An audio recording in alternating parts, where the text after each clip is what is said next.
YouTube channel Wasim official में। आज मैं बात करने वाला हूं बिहार जाति आधारित गन्ना जो द्वितीय चरण 15 अप्रैल से 15 मई तक जो डेट फिक्स किए गए हैं उससे संबंधित।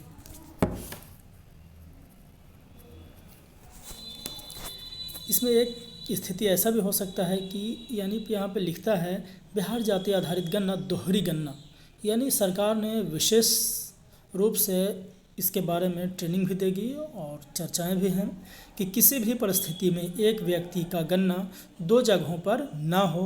इसके बहुत सारे प्रावधान हैं कि हम इसको कैसे रोक सकते हैं। तो चलिए वीडियो शुरू करते हैं। शुरू करने से पहले एक छोटा सा रिक्वेस्ट है कि अगर आप हमारे नए व्यूवर हैं तो हमारे चैनल को कर लीजिए सब्सक्राइब। अगर हमारे सब्सक्राइबर हैं तो हमारे चैनल को शेयर कीजिए, वीडियो को शेयर कीजिए, लाइक कीजिए। धन्यवाद। चलिए शुरू करते हैं।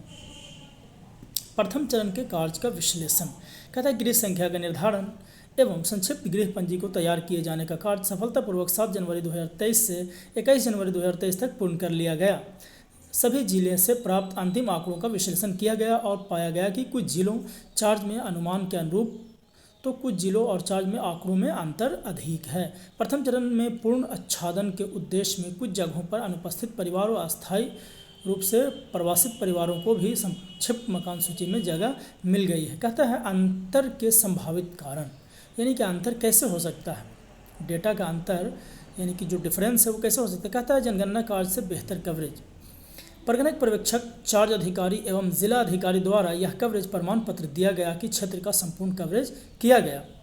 बिहार के बाहर रहने वाले परिवारों व्यक्तियों की गणना, बिहार के बाहर देश के अंदर और विदेश में भी रहने वाले परिवारों या व्यक्तियों को गणना में शामिल कर लिया गया है, जिसमें से कुछ अस्थायी रूप से प्रवासित हैं।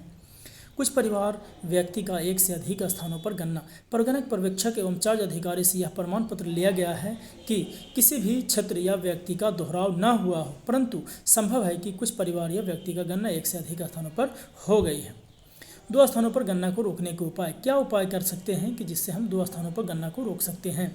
दूसरे चरण के लिए जिलों एवं चार्ज स्तर पर समीक्षात्मक बैठकों में स्थानीय स्थिति को देखते हुए गहन समीक्षा की जाएगी और इसे रोकने के उपाय किए जाएंगे। दूसरे चरण के प्रशिक्षण में भी दोहरी गणना को रोकने के विशेष जोर दिया जाएगा। वास्तविक गणना प्रपत्र में परिवार के प्रधान से निम्न प्रमाण पत्र लिया जा रहा है।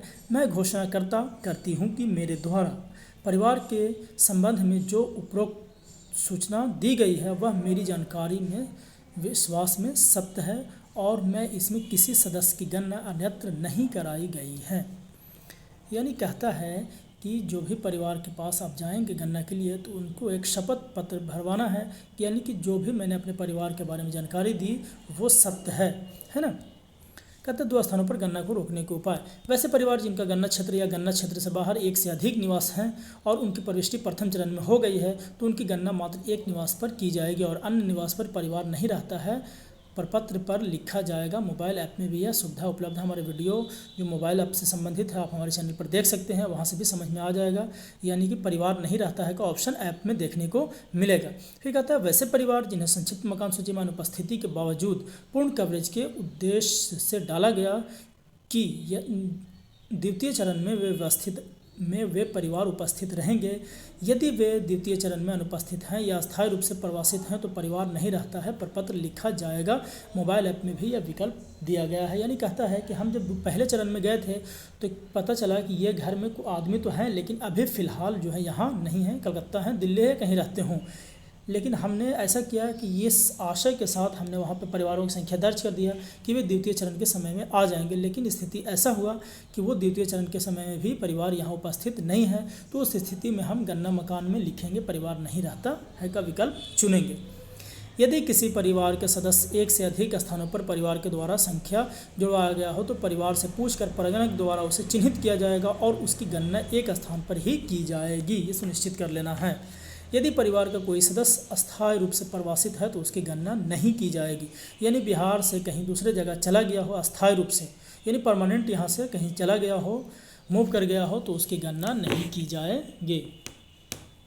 दो स्थानों पर गणना को रोकने के उपाय, वास्तविक गणना प्रपत्र में प्रश्न 12 अस्थायी प्रवासित स्थिति के अधीन निम्न विकल्प हैं। बिहार में अन्य स्थान पर नौकरी या रोजगार करता हो तो उसके लिए कोड 2 लिखेंगे। बिहार में अन्य स्थान पर शिक्षा प्राप्त करता हो तो 3 लिखेंगे। अन्य राज्य नौकरी या रोजगार करता हो, यानी बिहार छोड़ के झारखंड उड़ीसा कहीं भी जाता हो तो 4 लिखेंगे। अन्य देश में नौकरी या रोजगार करता हो तो 5 लिखेंगे। अन्य राज्य में शिक्षा प्राप्त करता हो तो 6 लिखेंगे, और अन्य देश में शिक्षा प्राप्त करता हो तो 7 लिखेंगे। इसका कोड का जो मैंने वीडियो अपने चैनल पर डाला है वहाँ से भी आप देख सकते हैं। यदि विकल्प कोड 2 या 3 आता हो तो उस व्यक्ति से वीडियो कॉल पर बात कर यह बताया जाएगा कि वह अपनी गणना उसी स्थान पर करा लें। यदि परिवार द्वारा मूल स्थान पर गणना के लिए जोर दिया जाता हो तो वीडियो कॉल पर पूर्ण जानकारी ली जाएगी और उन्हें सचेत किया जाएगा कि उनकी गणना किसी दूसरे स्थान पर ना हो। यानी कहता है कि कोड 2, यहाँ देख रहे हैं 2 और 3, यानी कहता है कि बिहार में अन्य स्थान पर नौकरी या रोजगार 2, और बिहार में अन्य स्थान पर शिक्षा नहीं है। 2 और 3 अगर उनके कोड में आता हो तो उनसे आप वीडियो कॉल पे बोलिए कि आप जहाँ रहते हैं वहीं, यानी परगणक बोलेंगे कि आप वहीं गणना करवा लीजिए। लेकिन स्थिति ऐसा होगा कि उसके जो परिवार होंगे वो कहेंगे नहीं, मेरा बेटा मान लिया कि बिहार से बाहर है, पढ़ने के लिए गया हो, तो हम बिहार में रहते हैं, तो मेरे बेटे का जो है, बहू का जो भी हो, घर के व्यक्ति का गणना जो है मेरे पैतृक स्थान पर होगा। तो उस स्थिति में आप उनको सचेत कर देंगे कि हम यहाँ गणना कर ले रहे हैं। आप किसी भी स्थिति में उसे दूसरी जगह गणना न करवाने को कहेंगे। तो स्थानों पर गणना को रोकने के उपाय। विकल्प 4-7 के अधीन परगणक पर्यवेक्षक के लिए यह अनिवार्य है कि इस विकल्प के व्यक्ति से वीडियो कॉल के माध्यम से बात कर आंकड़े लिए जाएंगे और उन्हें सचेत किया जाएगा कि उनकी गणना किसी दूसरे स्थान पर ना हो। मोबाइल ऐप और गणना पोर्टल के सर्वर पर सोंडेक्स एल्गोरिदम, फोनेटिक एल्गोरिदम के माध्यम से दोहरी प्रविष्टि प्रभावी ढंग से रोका जा सकेगा।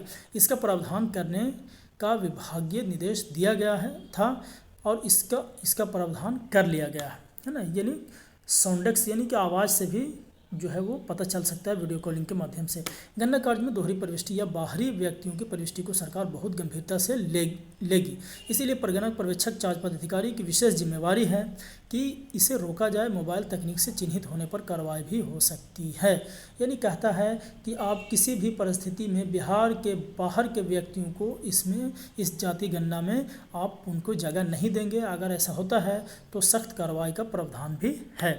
तो परगणक साथियों से मेरा रिक्वेस्ट है, पर्यवेक्षक साथियों से रिक्वेस्ट है कि आप इस चीज़ का विशेष ध्यान रखेंगे।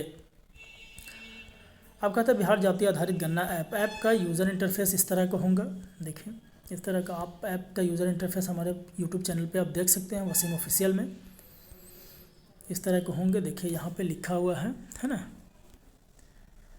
कक्षा 2 तक है एजुकेशन क्वालिफिकेशन, कक्षा 2 तो 2 का कोड लिखेंगे, प्रोफेशनल में 4 है, स्वरोजगार का सारा कोडिंग यहाँ पे दिया हुआ है। हम कोड का भी वीडियो हमारे चैनल पे आपको उपलब्ध है, वहाँ से भी आप देख सकते हैं।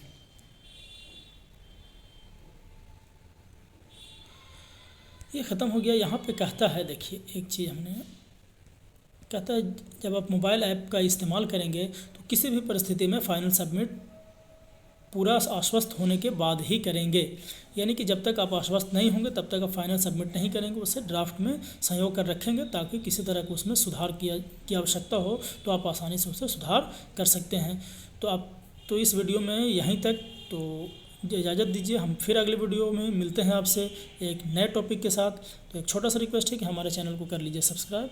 अगर हमारे सब्सक्राइबर हैं तो हमारे वीडियो को लाइक कीजिए, शेयर कीजिए। धन्यवाद साथियों।